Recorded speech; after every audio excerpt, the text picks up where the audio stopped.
Heureux de vous retrouver pour ce partage autour de la parole de Dieu. Nous sommes là pour être ensemble, pour vivre des temps de bénédiction. C'est vraiment une grâce de pouvoir partager la parole et j'aimerais pour cette soirée vous introduire dans une lecture au chapitre 42 du livre des psaumes et je lirai un court verset qui a parlé à mon cœur, qui m'a vraiment touché. Et j'aimerais lire ce texte qui dit ceci. Psaume 42, et je commence à lire au verset 2. « Comme une biche soupire après des courants d'eau, ainsi mon âme soupire après toi, ô Dieu. Mon âme a soif de Dieu, du Dieu vivant. » Voilà quelque chose qui a parlé à mon cœur et j'aimerais vraiment le vivre avec vous en ces instants. Et s'il y a un besoin primaire dans notre vie, c'est bien celle de la soif. C'est bien celui de vivre un temps d'hydratation. On ne peut pas vivre ce temps sans cette vie, sans avoir un apport d'eau.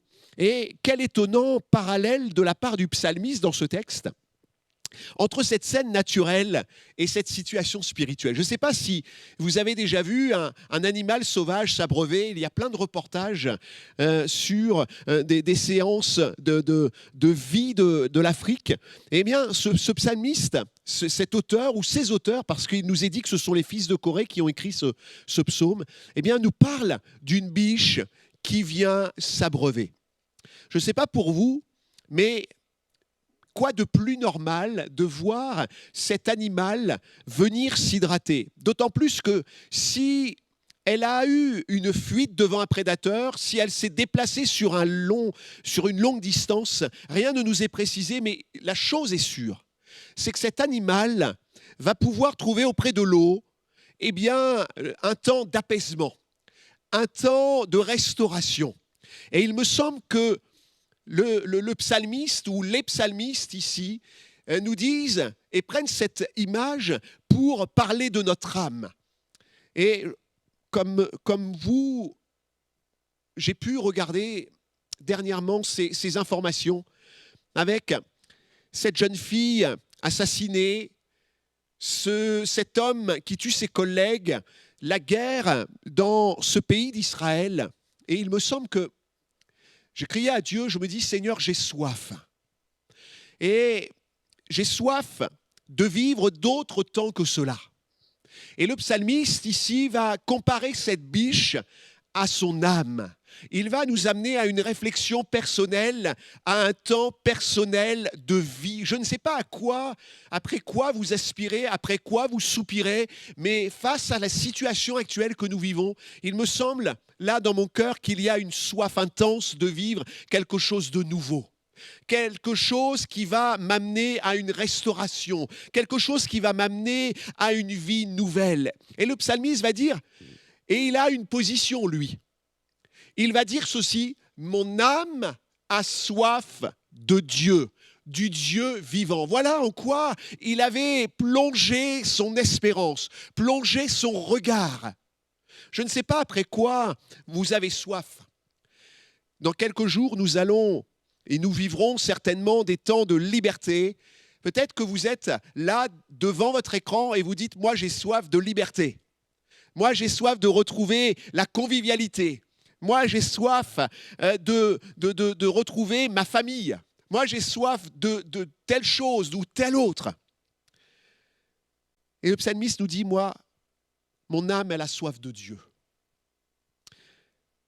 Cette biche, lorsqu'elle va s'approcher de l'eau, elle va trouver une source vivifiante, une source rafraîchissante. Et c'est la première chose que j'aimerais vous partager ce soir, c'est que lorsque le psalmiste dit « mon âme a soif de Dieu », eh bien, il sait qu'en allant auprès de Dieu, il va retrouver la vie. Il va retrouver la fraîcheur. Il va retrouver quelque chose qui va ranimer son âme. Les Écritures, la parole de Dieu, si je prends un terme plus générique, la Bible, nous dit que ces périodes d'épreuve sont des déserts. Les périodes d'épreuve sont des temps arides, où bien entendu, il n'y a pas d'eau. Il n'y a rien qui pousse, il n'y a pas de vie. Le psalmiste, si nous avions poursuivi la lecture, nous aurions trouvé des termes forts dans sa vie.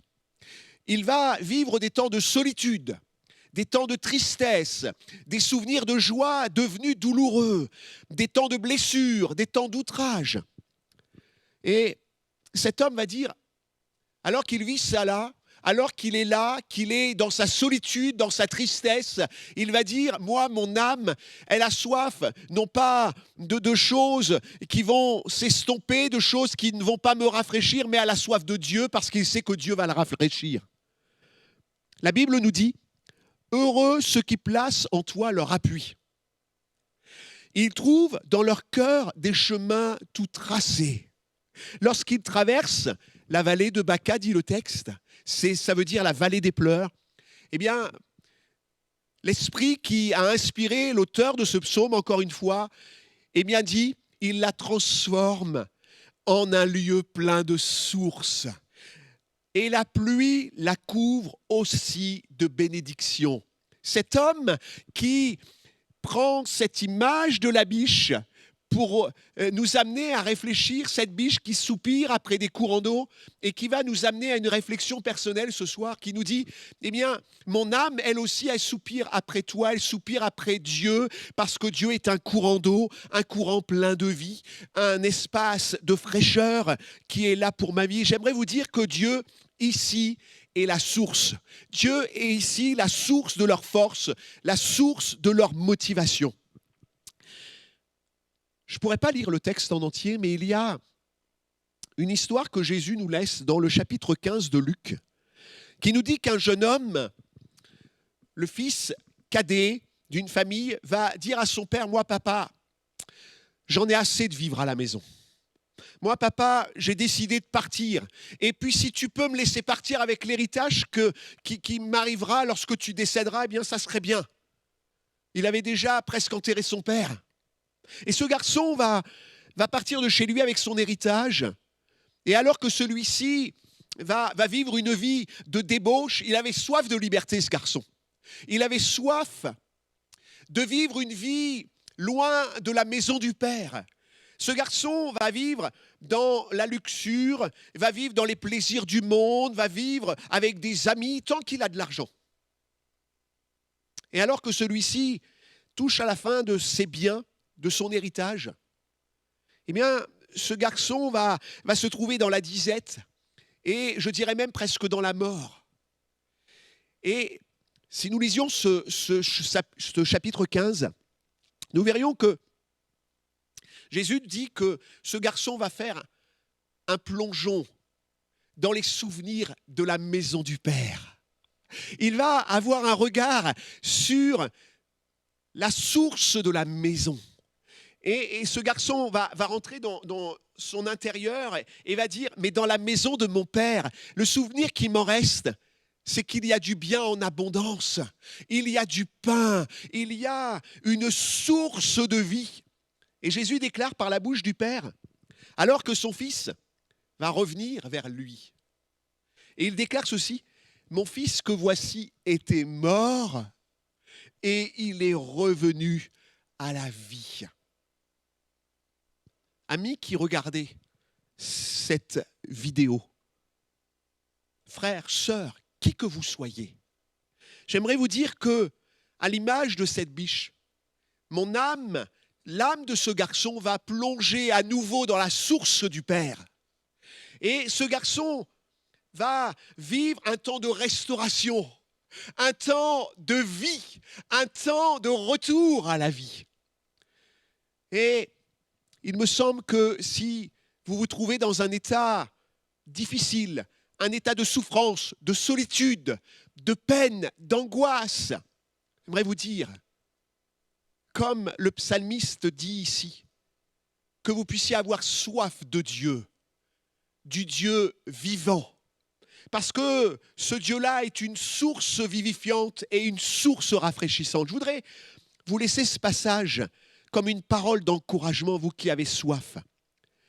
Ce texte d'Ésaïe nous dit, les malheureux et les indigents cherchent de l'eau et il n'y en a point. Leur langue et desséchés par la soif.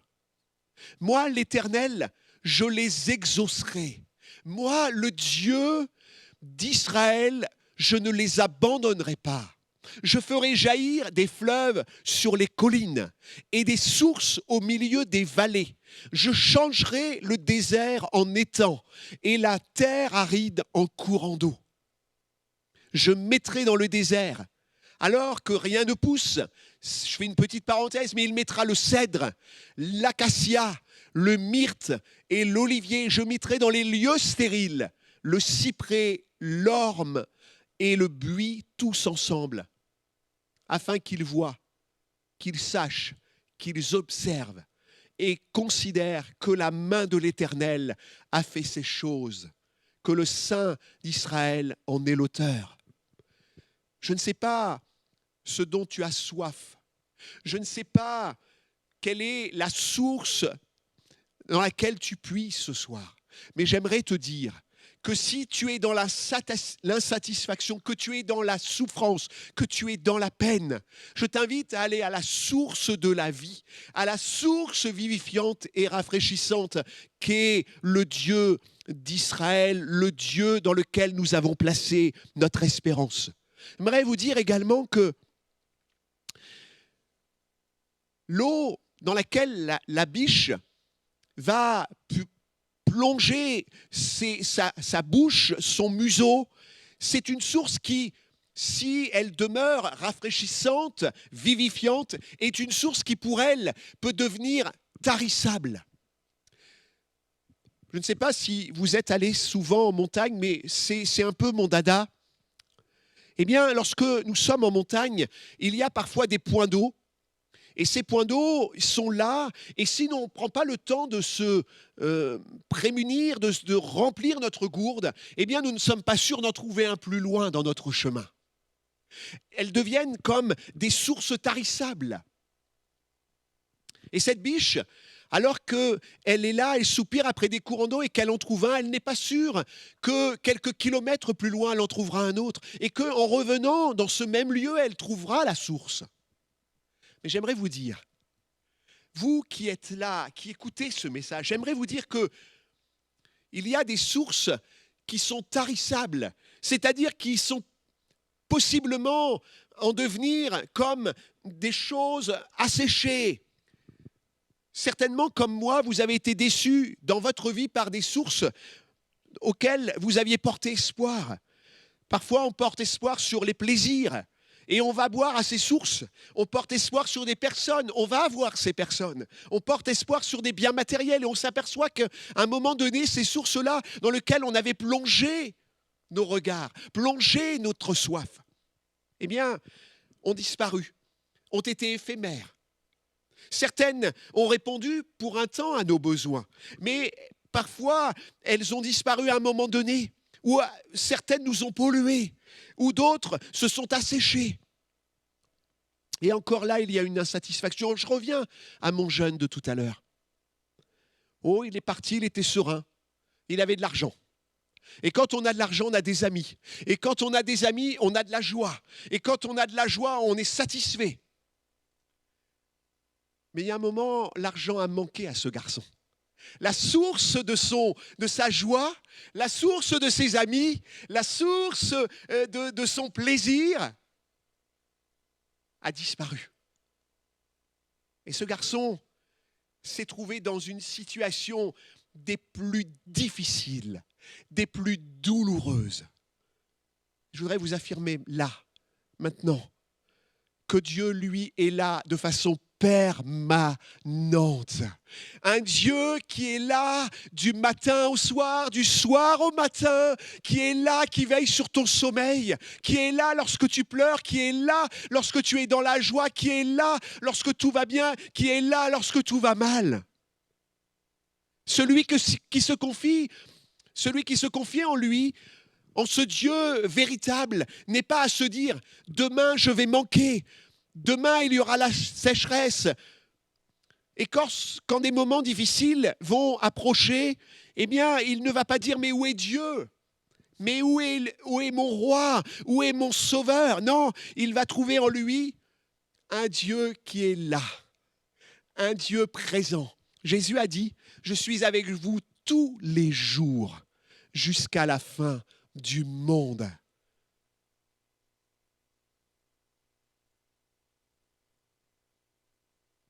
Si quelqu'un dira à Jésus au chapitre 7 de l'évangile de Jean et au verset 37, Jésus dit, si quelqu'un a soif, qu'il vienne à moi et qu'il boive.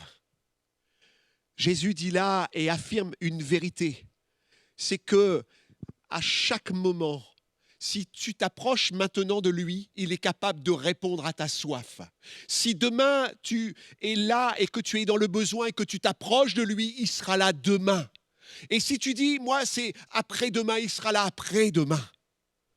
Jésus est là, mais il va encore plus loin.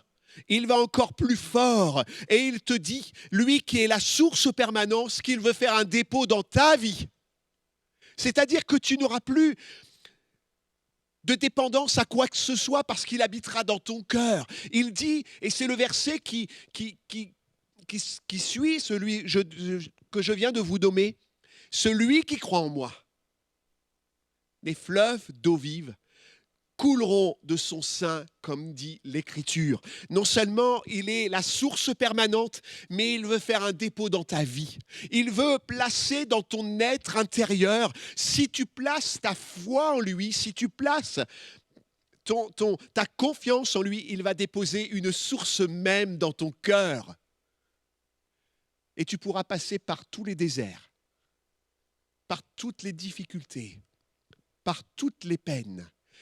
Et tu pourras plonger de façon permanente ton regard, ton cœur, ta foi en lui parce qu'il aura déposé sa présence dans ton cœur.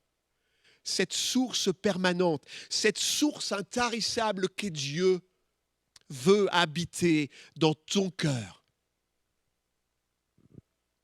Ce point pourrait finalement se résumer par ce verset. Dieu est pour nous un refuge et un appui, un secours qui ne manque jamais dans la détresse. Je voudrais vraiment ce soir que toi qui es là devant cet écran, que tu puisses dire, moi j'ai soif. J'ai soif, j'ai soif. Et je voudrais t'affirmer que Dieu est là et il t'entend et il veut te désaltérer. Et puis, une dernière pensée, un dernier point. Cette biche qui va là et qui soupire après l'eau parce que elle est haletante, parce que peut-être que vraiment elle a ce besoin. Eh bien, notre âme, elle aussi, a ce besoin. Et je voudrais te dire que cette source, elle est éternelle. Elle n'est pas là simplement pour le temps de ta vie terrestre. Tes sources-là, elles vont être un temps.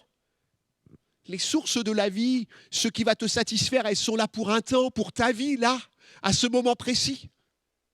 Mais après ta mort, est-ce qu'il te restera quelque chose de cette source? Vous savez, on peut travailler, on peut faire plein de choses, on peut bâtir un empire sur la terre. Mais lorsque la mort nous surprend, eh bien, tout ce en quoi nous avons placé notre espérance, notre soif, notre source de plaisir, eh bien, disparaît. À quoi servirait-il à un homme de gagner le monde s'il perd son âme? Et je voudrais te dire que la source qui est là, mon âme qui soupire après toi, mon âme qui a soif de Dieu, eh bien, mon âme va vivre cette soif de façon éternelle. Elle va être abreuvée de façon éternelle parce que la source qui est en Dieu est une source éternelle, est une source de vie éternelle. La portée de la source en Dieu va au-delà même de notre existence ici-bas. Jésus va rencontrer une femme dans le 4e chapitre de l'évangile de Jean. Cette femme, c'était une femme qui avait sa vie. Elle avait eu plusieurs maris. Et cette femme savait que sa vie n'était pas droite, n'était pas en règle avec le Seigneur, avec la foi qu'il y avait là parmi le peuple juif. Cette femme, plutôt que d'aller au moment le plus frais de la journée, allait au moment le plus aride de la journée, à midi. Elle se rendait à midi chercher de l'eau, alors qu'elle aurait pu y aller le matin avec les autres femmes, mais parce que sa vie l'accusait, parce que sa vie ne la satisfaisait pas, cette femme profitait du temps de la période la plus chaude pour aller chercher de l'eau. Et Jésus va la croiser. Et Jésus va l'interpeller, va lui demander de l'eau, et va entamer une discussion avec elle, et va lui dire, tu sais, cette eau que tu me donnes là, eh bien, elle n'est pas aussi parfaite que l'eau que je veux te donner moi. Parce que cette eau-là, elle va te désaltérer un moment, elle va t'amener à un bienfait temporaire. Mais moi, l'eau que je veux te donner, eh bien, va aller pour toi pour l'éternité. Alors cette femme va dire, donne-moi cette eau-là, donne-moi cette eau-là. Parce que Jésus va lui dire, celui qui boira de l'eau que je lui donnerai n'aura jamais soif, et l'eau que je lui donnerai deviendra en lui une source d'eau qui jaillira jusque dans la vie éternelle. Et cette femme va dire, donne-moi cette eau-là. Et Jésus va l'amener à considérer sa vie, à considérer son état, à considérer son cœur, à considérer les sources dans lesquelles elle puisait. Cette femme était insatisfaite au niveau sentimental. Elle avait vécu plusieurs mariages et celui avec lequel elle était n'était même pas son mari. Cette femme aspirait, elle soupirait à une vie droite, à une vie pure, à une vie de joie. Et Jésus va lui dire, c'est en moi qu'est la vie de joie. Celui qui est l'Éternel, celui qui est Dieu, ne peut être qu'une source de vie éternelle. Jésus a dit à une autre personne, je suis la résurrection et la vie. Comment es-tu ce soir? As-tu soif? Es-tu désaltéré? Après quoi soupires-tu? Après qui soupires-tu? Je voudrais te dire, toi qui es là, qui écoutes, quelle est ta source? Quelle est ta vie? Quel est ton besoin? Jésus va dire à Marthe, qui a vu son frère dans le tombeau, « Je suis la résurrection et la vie. Celui qui croit en moi vivra quand même il serait mort. Et quiconque vit et croit en moi ne mourra jamais. » Et la question nous est posée ce soir, crois-tu cela? J'aimerais te dire que Dieu est la source. Mon âme soupire après toi. Mon âme a soif de Dieu, du Dieu vivant. Je voudrais conclure.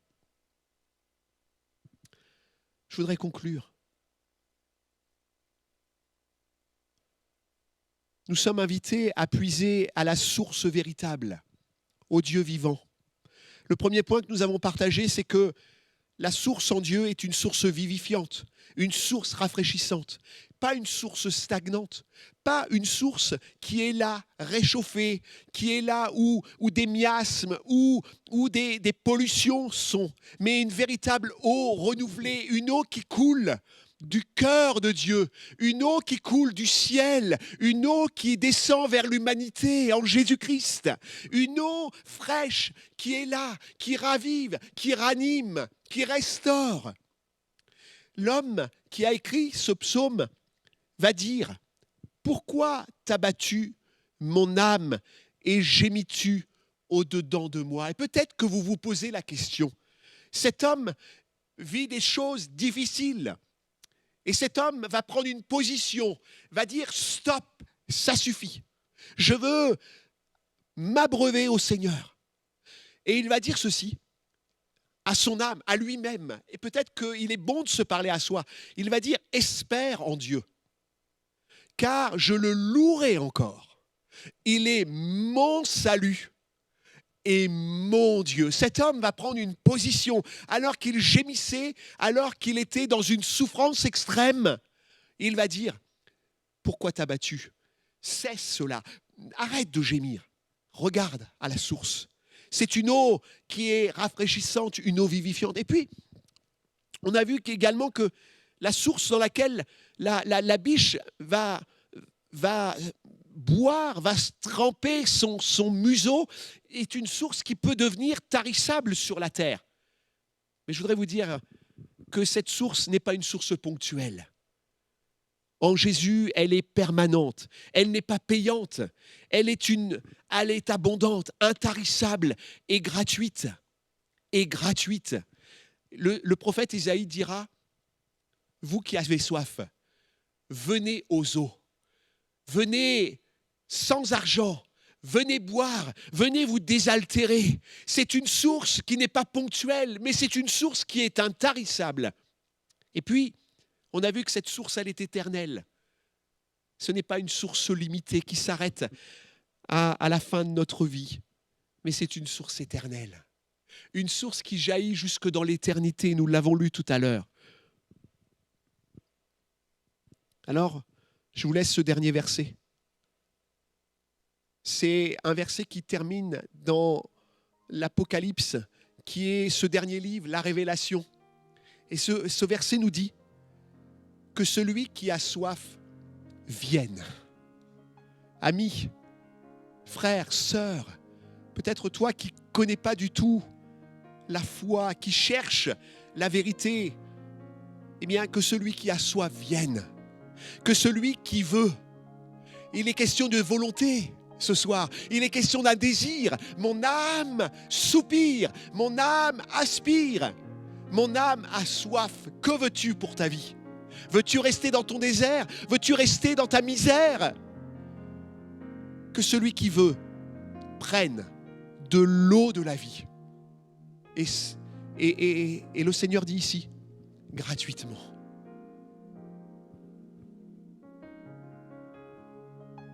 La soif, c'est quelque chose qui est nécessaire, qui est indispensable. La soif crée en nous ce désir. Et je voudrais vous dire, vous qui avez peut-être puisé à une source nauséabonde, polluée, toxique jusqu'à présent, tournez-vous vers le Christ.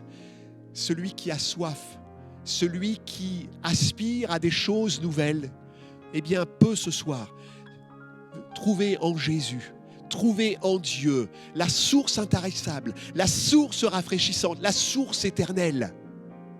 Heureux ceux qui ont faim et soif de justice, dit la parole de Dieu, car ils seront rassasiés.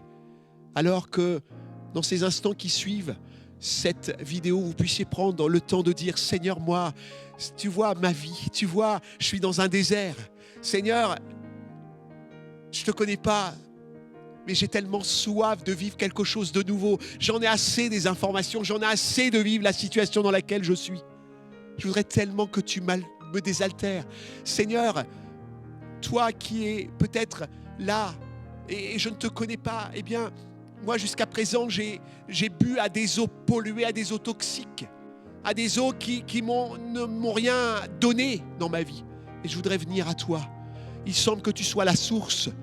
Il semble que tu sois cette eau pure, cette eau qui jaillit du cœur. Viens dans ma vie. Et je voudrais que derrière, devant votre écran, vous puissiez faire cette prière et que vous puissiez ainsi goûter à cette eau vivifiante. Mon âme a soif de Dieu, non pas d'un Dieu mort, mais d'un Dieu vivant, du Dieu vivant qui est capable de me soulager. Alors que ce message puisse vous apporter vraiment un temps de bénédiction et de grâce. Il est la source de toute bénédiction. Alors, de la part du Seigneur, je vous bénis et je vous implore, puisez aux eaux, allez aux eaux, cherchez Jésus et il va satisfaire vos cœurs. Soyez encouragés et bénis. Amen.